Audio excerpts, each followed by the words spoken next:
नमस्कार, सुबह 9 बजे की खबरों में आपका स्वागत है। मैं हूं दीपक डोभाल। शुरुआत हेडलाइंस के साथ। मंदसौर और आसपास के इलाकों में स्थिति तनावपूर्ण मगर नियंत्रण में। मुख्यमंत्री का बातचीत का प्रस्ताव। कांग्रेस उपाध्यक्ष राहुल गांधी का दौरा आज।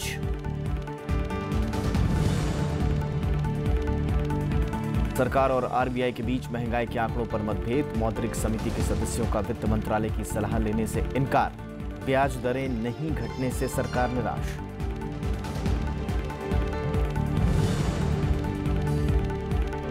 बेरोजगारी पर राष्ट्रपति ने जताई चिंता। कहा, युवाओं को नहीं मिल रहा है पर्याप्त मौका। स्टार्टअप्स पर जताया भरोसा।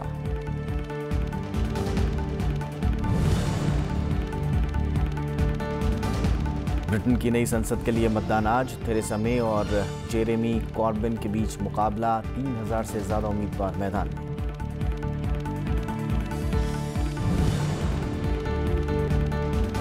फ्रेंच ओपन में मिक्स डबल्स के फाइनल में बोपन्ना और डाब्रोस्की, जर्मनी की एना और कोलंबिया के रॉबर्ट से मुकाबला आज। चैंपियंस ट्रॉफी में भारत बनाम श्रीलंका। मध्य प्रदेश में किसान आंदोलन फैलता जा रहा है। मंदसौर के बाद कुछ और जिलों में हिंसा और आगजनी की घटना हुई है।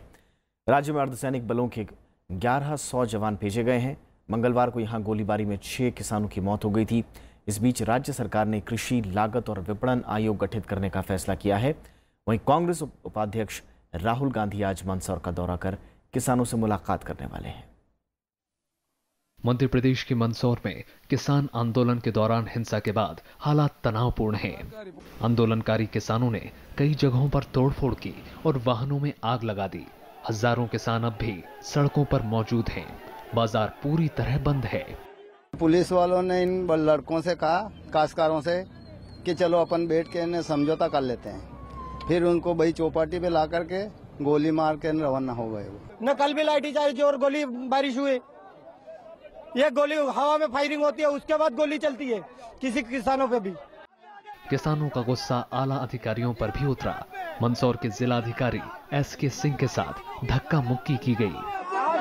जिले के मालिक को सामने गोलियां चल गई। आंदोलनकारियों ने उनसे पूछा कि गोली चलाने का आदेश किसने दिया। देखिए, इनको आश्वासन दिया है टीआई के विरुद्ध कड़ी से कड़ी कार्रवाई की जाएगी, है ना, और कोई भी आदेश नहीं था गोली चलाने का। रतलाम और नीमच में भी मोबाइल और इंटरनेट बंद है। मंदसौर शहर और पीपलिया मंडी में कर्फ्यू जारी है। जिले के बाकी हिस्सों में धारा 144 लागू है। राज्य में आंदोलन दूसरे इलाके में फैल गया है। देवास में कई वाहनों में आग लगा दी गई। भोपाल में भी प्रदर्शन हुए। में प्रधानमंत्री नरेंद्र मोदी ने किसान आंदोलन से निपटने के उपायों की समीक्षा की। भोपाल में भी राज्य कैबिनेट ने 1000 करोड़ रुपए का कृषि मूल्य स्थिरीकरण कोष बनाने का फैसला किया। साथ ही कृषि समाधान योजना के तहत कम ब्याज दर पर कर्ज और ऋण चुकाने के लिए भी कर्ज देने का फैसला हुआ। कृषि उपज मंडियों में बिक्री पर मिलने वाला जो भुगतान है वो चेक के स्थान पर RTGS से किया जाएगा और 50% तक का नगद भुगतान किया जाएगा। विपक्षी दलों का आरोप है कि सरकार किसानों के मुद्दे को दबाना चाहती है। एंटी सोशल एलिमेंट, असामाजिक तत्व पर ये आरोप लगा रहे हैं।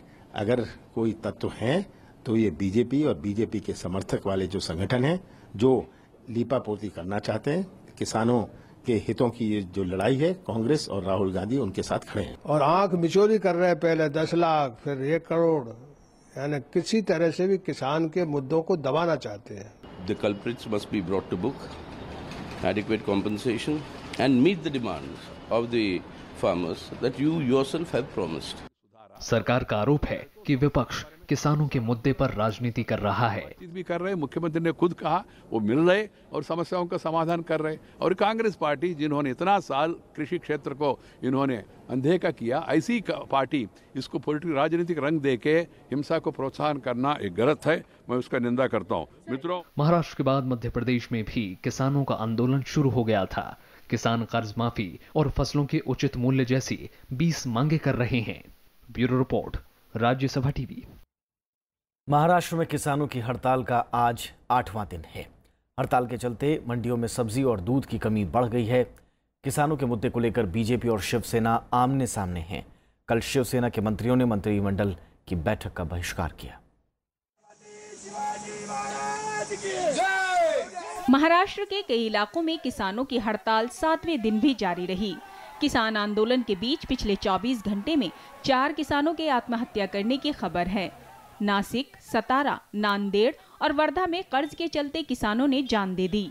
हड़ताल की वजह से ग्रामीण इलाकों से सब्जी और दूध की आवक कम रही। किसान हड़ताल से राज्य में कृषि उपज मंडियों में होने वाले करोड़ों रुपए के कारोबार पर असर पड़ा है।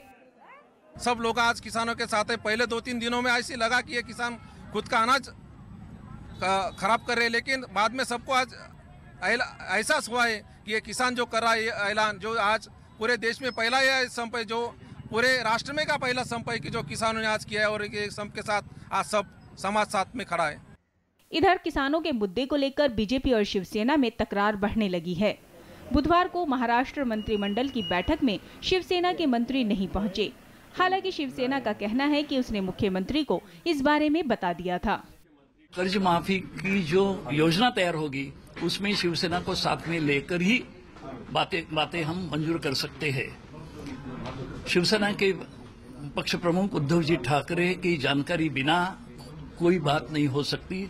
हम उनकी जो सम्मति है वो लेकर के आगे जाएंगे। शिवसेना ने केंद्र सरकार पर निशाना साधते हुए कहा कि नोटबंदी के चाबुक ने किसानों को बर्बाद कर दिया। शिवसेना के मुखपत्र सामना में छपे लेख में कहा गया कि नोटबंदी ने किसानों को फसल को मिट्टी के मोल बेचने पर मजबूर कर दिया। हालांकि महाराष्ट्र के मुख्यमंत्री ने किसानों को भरोसा दिया कि 31 अक्टूबर से पहले वो किसानों के कर्ज माफ कर देगी और सरकार किसानों के साथ हर मसले पर बातचीत के लिए तैयार है। जो किसान नेता है उनके जो विषय है उसको सुनने के लिए और उसमें निर्णय लेने के लिए मुख्यमंत्री महोदय खुद उसमें पॉजिटिव है। महाराष्ट्र में करीब एक हफ्ते से कई इलाकों में किसान कर्ज माफी समेत कई मांगों को लेकर आंदोलन कर रहे हैं।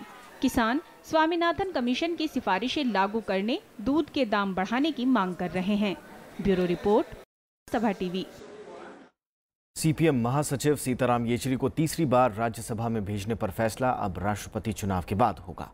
सीपीएम पोलित ब्यूरो की बैठक में इस मुद्दे पर फैसले को टाल दिया गया है। सीताराम येचुरी ने कहा कि राष्ट्रपति चुनाव के लिए विपक्ष अपना उम्मीदवार उतारेगा।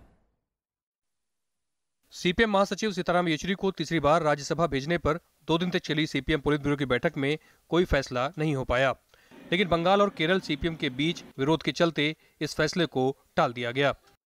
Told you, let that notification of the Rajya Sabha be announced. There is no election as of now. And my party is not in the habit of going around announcing candidates when there is no election announced.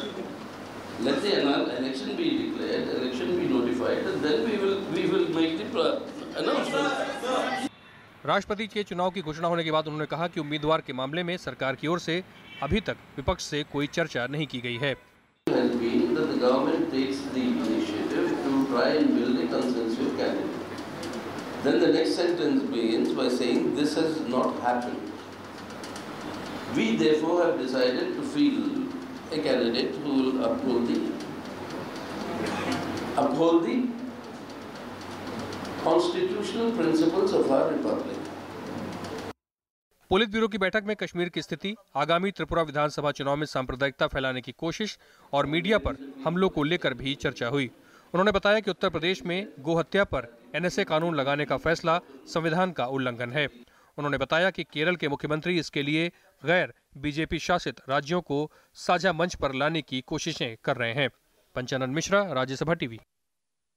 Jammu Kashmir के कुपवाड़ा जिले में सुरक्षा बलों ने कल भारी हथियारों से लैस 3 आतंकियों को मार गिराया। ये आतंकी घुसपैठ की फिराक में थे। इनके पास से भारी मात्रा में गोला बारूद बरामद हुआ है। 2 हफ्ते में उत्तरी कश्मीर में सुरक्षा बलों ने घुसपैठ की तीसरी बड़ी कोशिश को नाकाम कर दिया। इस बीच सेना को एक और बड़ी कामयाबी मिली है। दरअसल हिजबुल आतंकी दानिश अहमद ने 21 राष्ट्रीय राइफल्स के सामने सरेंडर कर दिया है। दानिश को आतंकी सब्जार भट्ट के जनाजे में देखा गया था। आरबीआई गवर्नर उर्जित पटेल ने कहा है कि किसान कर्ज माफी से राजकोषीय स्थिति पर दबाव बढ़ जाएगा। बुधवार को चालू वित्त वर्ष की दूसरी द्वैमासिक मौद्रिक और ऋण नीति का ऐलान करते वक्त उर्जित पटेल ने कहा कि कर्ज माफी के चलते राजकोषीय घाटे को लेकर पिछले 2 साल में जो काम किया गया है वो बेकार हो जाएगा। उन्होंने कहा कि इससे महंगाई का खतरा बढ़ेगा। आरबीआई के मुताबिक राज्यों की राजकोषीय स्थिति ठीक होने पर ही ये फैसले लिए जाएं। मानसून की चाल, जीएसटी लागू होने के बाद जोखिमों और मुद्रास्फीति को ध्यान में रखते हुए रिजर्व बैंक ने नीतिगत ब्याज दरों में फिलहाल कोई बदलाव नहीं किया है। इसके साथ ही रिजर्व बैंक ने जीडीपी का अनुमान 7.4 से 0.10% घटाकर 7.3% कर दिया है। रिजर्व बैंक ने मौद्रिक नीति में महंगाई के नरम रहने की उम्मीद भी जताई है। आरबीआई के मुताबिक पहली छमाही के दौरान महंगाई दर 2 से 3.5% के दायरे में रहने का अनुमान है। वित्त वर्ष की दूसरी छमाही में इसके 3.5 से 4.5% के दायरे में रहने की संभावना है। और मौद्रिक नीति समीक्षा के ऐलान के बाद आरबीआई और सरकार के बीच महंगाई के आंकड़ों को लेकर मतभेद सामने आए हैं। मौद्रिक नीति समिति ने नीतिगत समीक्षा से पहले वित्त मंत्रालय के चर्चा के आग्रह को खारिज कर दिया है। आरबीआई के गवर्नर उर्जित पटेल ने बुधवार को इस बारे में जानकारी दी। 6 सदस्यीय एमपीसी ने पिछले साल अक्टूबर से दरों पर फैसले लेने का काम शुरू किया था। ये पहली बार है जब सदस्यों के बीच सर्वसम्मति से फैसला नहीं लिया गया। समिति के 5 सदस्यों ने दर बरकरार रखने और 1 सदस्य ने इसके विरोध में मतदान किया। एमपीसी के 6 सदस्यों में से 3 सरकार की ओर से नामित किए गए हैं, जबकि 3 सदस्य आरबीआई के हैं। ब्याज दरों में कटौती नहीं करने को लेकर वित्त मंत्रालय के मुख्य आर्थिक सलाहकार अरविंद सुब्रमण्यम ने निराशा जाहिर की है। The real policy interest rate is tight and rising at a time of the outlook that I just mentioned, low inflation and slowing growth. And of course, the appreciating real exchange rate makes real monetary policy conditions even tighter.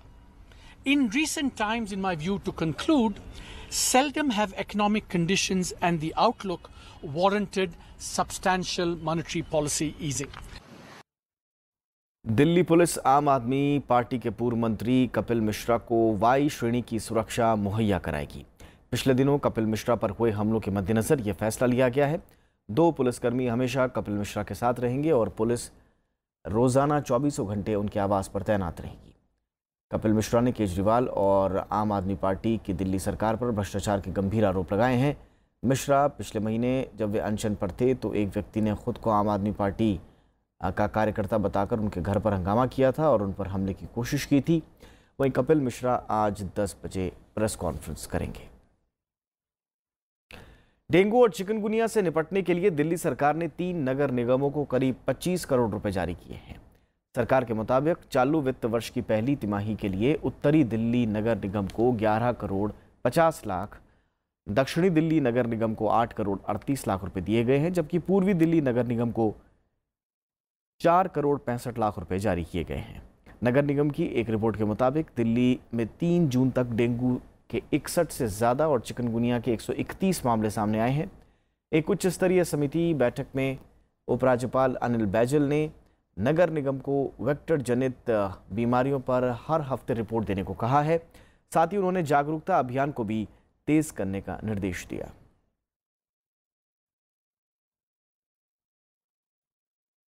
पहली बार भारत के 3 शिक्षण संस्थान दुनिया के top 200 विश्वविद्यालयों की सूची में जगह बनाने में कामयाब हुए हैं। QS वर्ल्ड यूनिवर्सिटी रैंकिंग 2018 में इस बार IIT दिल्ली, IISc बेंगलुरु को पछाड़कर शीर्ष भारतीय स्थान बन गया है। पिछले साल के मुकाबले IIT दिल्ली ने 13 स्थान की छलांग लगाई है। इस बार इसे 172वां स्थान हासिल हुआ है। वहीं IIT बॉम्बे पिछले साल की 219वीं रैंक से चढ़कर 179वीं रैंक पर आ गया है। पिछले वर्ष इस सूची में 14 भारतीय संस्थानों को जगह मिली थी, जबकि इस बार इसमें 20 भारतीय संस्थानों को शामिल किया गया है। मध्य प्रदेश के बालाघाट में पटाखा फैक्ट्री में आग लगने से मरने वालों की तादाद बढ़कर 23 हो गई है और 7 घायल हैं। ये दुर्घटना कल जिला मुख्यालय से 8 किलोमीटर दूर खैरी गांव में हुई थी। पीड़ितों में ज़्यादातर मजदूर हैं। मुख्यमंत्री शिवराज सिंह चौहान ने मृतकों के परिजनों को 2 लाख रुपए मुआवजे का ऐलान किया है। साथ ही घायलों को मुफ्त इलाज की बात भी कही। घटना की मजिस्ट्रेटी जांच के आदेश भी दे दिए गए हैं। बालाघाट जिले के कलेक्टर भरत यादव के मुताबिक कारखाना गैर कानूनी तरीके से चलाया जा रहा था। फिलहाल वक्त एक छोटे से ब्रेक का। ब्रेक के बाद देखेंगे देश के नए राष्ट्रपति के चुनाव का ऐलान।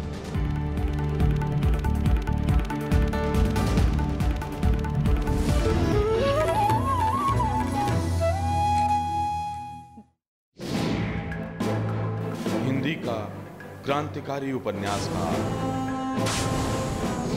आंचलिक शब्दों को मुख्य धारा से जोड़ने वाला साहित्यकार,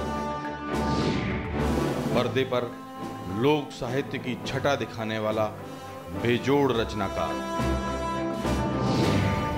उनकी नजर, उनका शहर में फणि रेणु का रचना संसार। देश के नए राष्ट्रपति के लिए 17 जुलाई को चुनाव होगा। चुनाव आयोग ने कल राष्ट्रपति चुनाव के कार्यक्रम का ऐलान कर दिया। आयोग ने बताया कि हरियाणा चुनाव से सबक लेते हुए इस बार विशेष स्याही वाले पेन से मतदान होगा।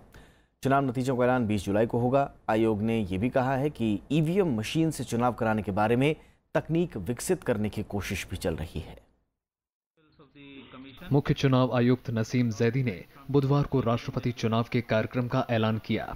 चुनाव आयोग राष्ट्रपति चुनाव की अधिसूचना 14 जून को जारी करेगा। नामांकन भरने का आखिरी दिन 28 जून है। 29 जून को पर्चों की जांच होगी। 1 जुलाई तक नामांकन वापस लिए जाएंगे। जरूरत होने पर 17 जुलाई 2017 को मतदान और 20 जुलाई को गिनती होगी। यदि पोल आवश्यक हुआ उसकी तिथि 17 जुलाई 2017 सोमवार के दिन। Date on which counting if required shall be taken 20th July 2017 which is Thursday.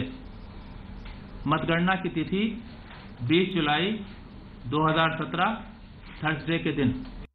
संसद में बने पोलिंग स्टेशन पर निर्वाचित सांसद वोट करेंगे। वहीं निर्वाचित विधायक संबंधित राज्यों की विधानसभा में अपना मतदान करेंगे। सभी मतदाताओं को वोट के लिए एक खास तरह की पेन मुहैया कराई जाएगी। मुख्य चुनाव आयुक्त ने कहा कि ये गुप्त मतदान होगा और कोई भी दल चुनाव के लिए व्हिप जारी नहीं कर सकता। नहीं, देखिए, इस पेन की खासियत ये है कि ये हमारे इलेक्शन कमीशन के सुपरविजन में बनाया गया है और इसका जो इंक है वो बाकी सभी रोशनाइयों से, बाकी सब स्याहियों से फर्क है और इसी पेन को इस्तेमाल करने से अगर कोई व्यक्ति दूसरा पेन का इस्तेमाल करेगा तो वो वोट इनवैलिड माना जाएगा। राष्ट्रपति चुनाव में नामांकन के लिए 50 प्रस्तावक और 50 अनुमोदक होने जरूरी हैं। वहीं जमानत राशि 15,000 होगी।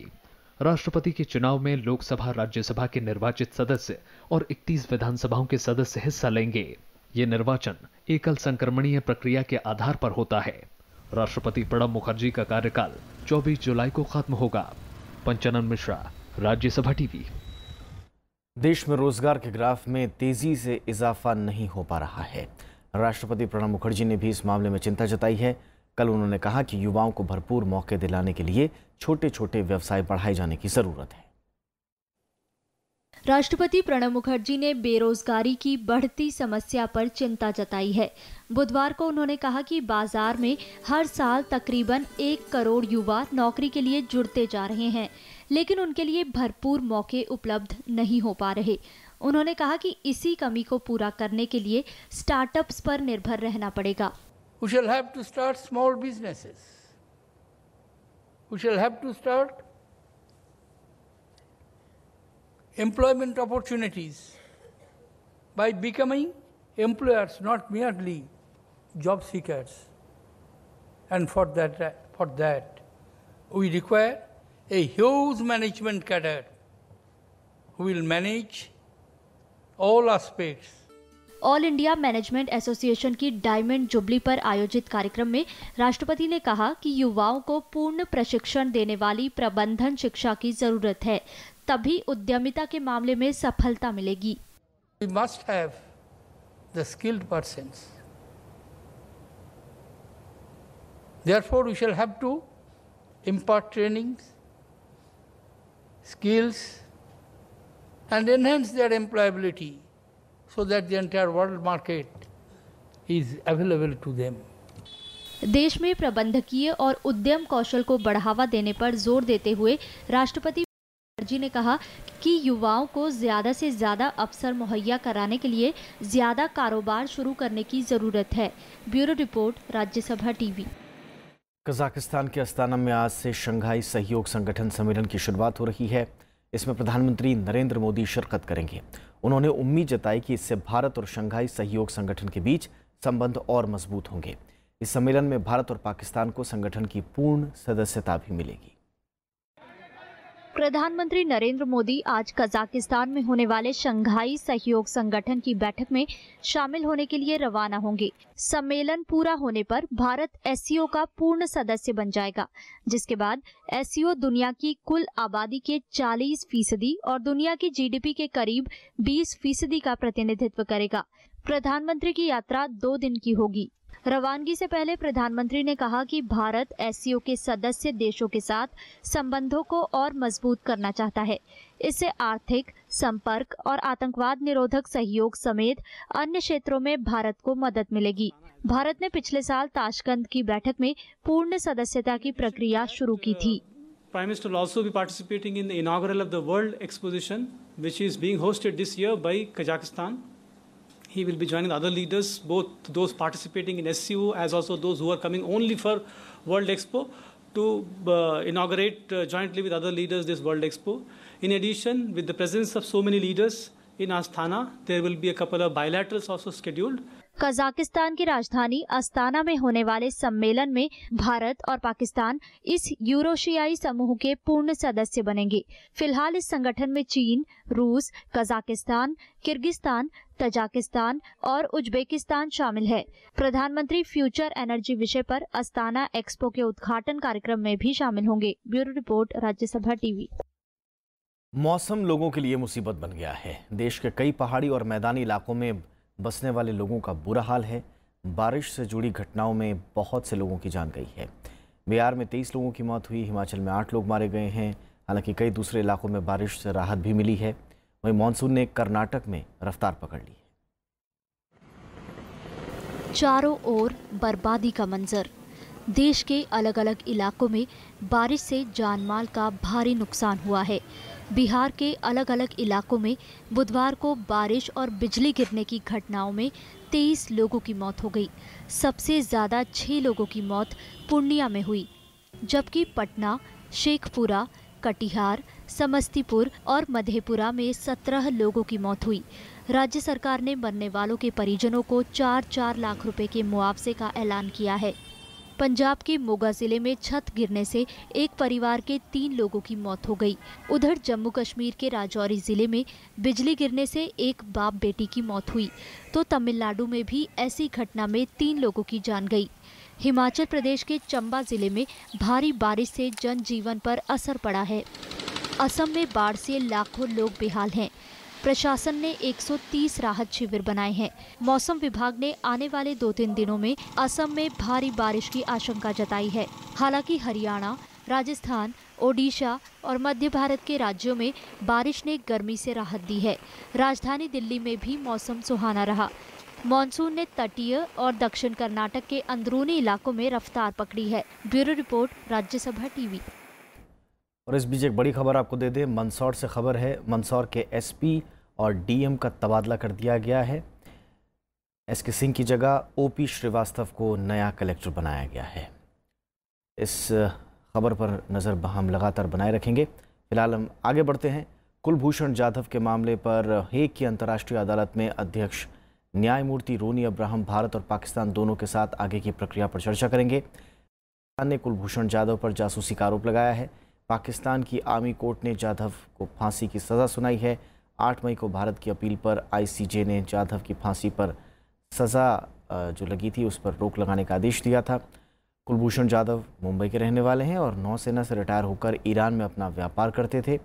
तालिबान ने उन्हें ईरान से अगवा किया और फिर पाकिस्तान को सौंप दिया, लेकिन पाकिस्तान का दावा है कि जाधव को बलूचिस्तान से 3 मार्च 2016 को गिरफ्तार किया गया।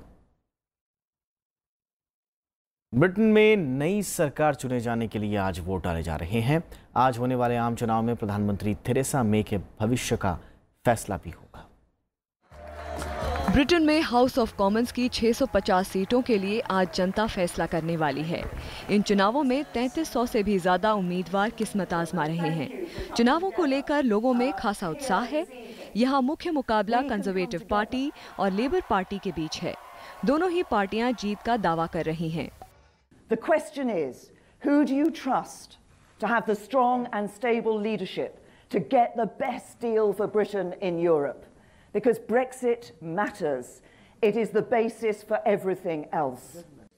And as we now prepare for government, we can already say we've changed that debate and given people hope. Hope it doesn't have to be like this. Inequality can and will be tackled. पिछले कुछ हफ्तों में Britain में स्थिति लगातार बदली है और आतंकी हमले अहम मुद्दा बन गए हैं। इस बार के चुनाव में आतंकवाद और ब्रेक्जिट का मुद्दा हावी है। चुनाव में 56 भारतीय मूल के उम्मीदवार भी किस्मत आजमा रहे हैं। इससे पहले 2015 में 10 भारतीय मूल के लोग चुनाव जीतकर ब्रिटिश संसद पहुंचे थे। Bureau report, Rajya Sabha TV. उत्तर कोरिया ने आज पूर्वी तट से सतह पर मार करने वाले कई बैलिस्टिक मिसाइलों का परीक्षण किया। दक्षिण कोरिया ने इस बात की जानकारी दी है। ये मिसाइल हवा में 200 किलोमीटर तक गईं। उत्तर कोरिया ने तटीय शहर वॉनसन से मिसाइलों का परीक्षण किया। उत्तर कोरिया ने ऐसे वक्त में इन मिसाइलों का परीक्षण किया है जब संयुक्त राष्ट्र सुरक्षा परिषद ने उस पर ताज़ा प्रतिबंध लगाए हैं। भारत के रोहन बोपन्ना और उनके जोड़ीदार गैब्रिएला दाब्रोस्की जोड़ी फ्रेंच ओपन टेनिस टूर्नामेंट के मिक्स्ड डबल्स फाइनल में पहुंच गई है। सेमीफाइनल मुकाबले में बोपन्ना गैब्रिएला की जोड़ी ने आंद्रिया वेस्टलिन की जोड़ी को 7-5, 6-3 से हराया। इस ग्रैंड स्लैम टूर्नामेंट में अब सिर्फ एकमात्र भारतीय रोहन बोपन्ना की ही चुनौती बरकरार है। बोपन्ना दूसरी बार किसी ग्रैंड स्लैम के फाइनल में पहुंचे हैं।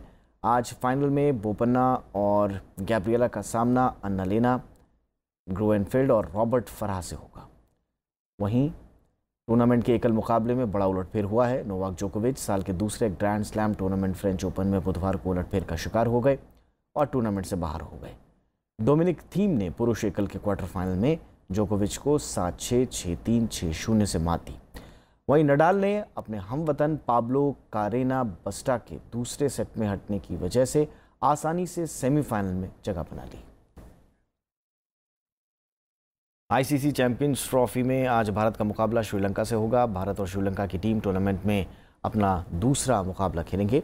भारत ने पहले मैच में पाकिस्तान को हराया था, जबकि श्रीलंका पहले मैच में दक्षिण अफ्रीका से हार गया था। श्रीलंका के लिए यह करो या मरो का मुकाबला होगा। वहीं अगर भारतीय टीम मैच जीत लेती है तो सेमीफाइनल में पहुंच जाएगी।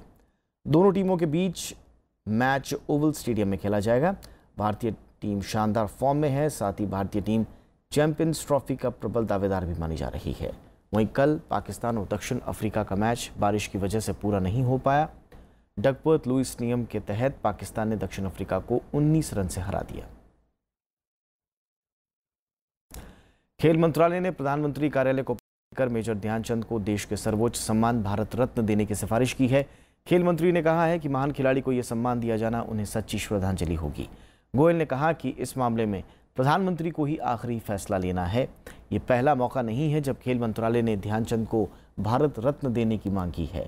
इससे पहले 2013 में यूपीए सरकार के दौरान भी खेल मंत्रालय ने ये मांग की थी। ध्यानचंद ने 3 ओलंपिक 1928, 1932, 1936 में भारत को गोल्ड मेडल दिलाने में महत्वपूर्ण भूमिका निभाई थी।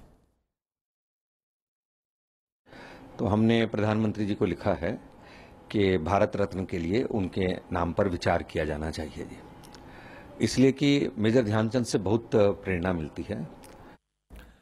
और आखिर में हेडलाइंस एक बार फिर से। मंदसौर में तनाव के बाद एसपी और डीएम का तबादला, मुख्यमंत्री का बातचीत का प्रस्ताव, कांग्रेस उपाध्यक्ष राहुल गांधी का दौरा आज।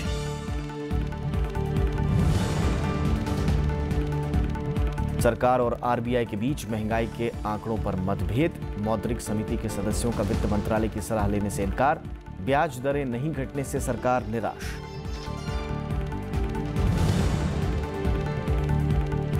बेरोजगारी पर राष्ट्रपति ने जताई चिंता, कहा युवाओं को नहीं मिल रहा पर्याप्त मौका, स्टार्टअप्स पर जताया भरोसा।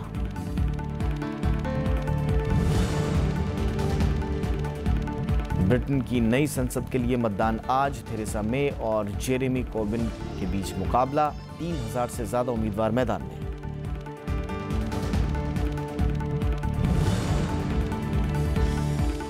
और फ्रेंच ओपन में मिक्स डबल्स के फाइनल में बोपन्ना और डाब्रोस्की, जर्मनी की एना और कोलंबिया के रॉबर्ट से मुकाबला आज। चैंपियंस ट्रॉफी में भारत बनाम श्रीलंका। फिलहाल खबरों में इतना ही। आगे देखिए ग्राउंड रिपोर्ट। नमस्कार।